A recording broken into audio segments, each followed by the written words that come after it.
So problem number 3, we're going to look at using inverses. So we have our regular trig functions, which are sine, cosine, and tangent. And so those are always of some angle, right? They're always in reference to an angle. And their answers, the answers of these trig functions, are the side ratios, right? One side over a different side. And they're always in relationship to an angle. Well, what inverses are kind of going backwards, okay? So they're given the side angles and finding, or given the side ratios and going back to the angle. So when I type in your calculator, when you type in sine, like that one problem where we did tangent of 5, so if I did sine of 50, that gives me a ratio of the sides. It gives me some fraction or some decimal, right, between 0 and 1. It gives me a relationship between two sides. Well, when I do inverses, like sine inverse, cosine inverse, tangent inverse, when I type in sine inverse of, say, a number, say 1/2, it's going to give me, this 1/2 right here is actually a side ratio.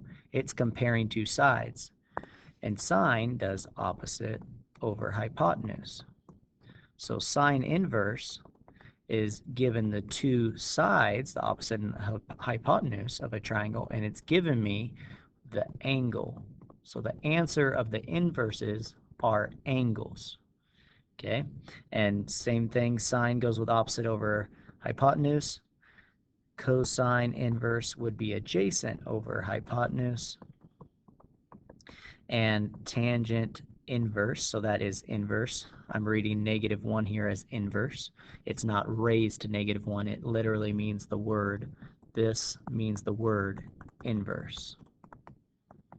Sine inverse, cosine inverse, tangent inverse. And that's just going backwards. So tan inverse is given the sides, opposite sides, and the adjacent side, and it's finding out what the angle is that produces that. Okay, so here I have my problem. I want to find out what x is, so this angle right here.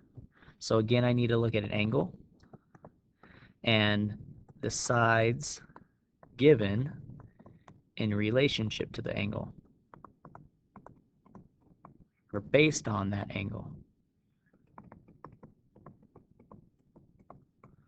The angle. Okay, so what is this side in relationship to this angle? Well, that's across from it, so that's opposite. And what is this angle right here? Well, we might think that that is adjacent, but it's actually not adjacent because it's across from the 90. So that's why in the last video I think I said you always want to identify your hypotenuse first, so I should have done that. And hypotenuse is always across from the 90. So I have hypotenuse and I have opposite. Well, which trig function deals with that? So, TOA. Which one of those has, oh, this is ka. Which one has opposite and hypotenuse? Well, that's so. So that means I'm doing sine. So sine, but this time because I'm after an angle, that's why I do an inverse. So sine inverse of, and that's OH. So what's my opposite side? Well, my opposite side is 6. And then what's my hypotenuse? Well, that is 10. Okay? And this answer is going to give me the angle. So I'm going to type in sine inverse. So how I have to do this, I have to either shift or second sine. And then my calculator is going to bring up this with apostrophe. And then I can hit my fraction button if I need to, like that, and hit 6 fraction button over 10. Or I can hit 6 divided by, with the divided by symbol, 10. And then close your parenthesis. And then hit equals. So I'll do that. Make sure, again, your calculator's in degrees. So if you have to hit mode, so you might have to hit shift mode. And then for my calculator, it's number 3 as DEG. And I got to hit that. Make sure it's in degrees. So I want to do on my calculator, I want to hit shift sine, and then I want to hit 6, the fraction button, 10, and I'll move over and close that parenthesis, Then I'm going to hit equals, and it gives me 36.86 degrees and says nearest degree. So this x is 37 degrees. There's a lot of writing on this page. I'm sorry, but there's your answer right there. And so that is that one. We can go ahead and here's your got it's, okay? I don't think, maybe I have another problem down here. Nope, just A. Okay? And so here's your two got it's that you can think about. So this one, A, is in reference to angle Y. So what are these sides in relationship to angle Y? Again, you can identify your hypotenuse first. That's a good habit. And then you want to answer this question. Suppose the lengths of 3 sides of a right triangle. So identify your right angle. Hypotenuse you can always label C. Another 2 at A and B.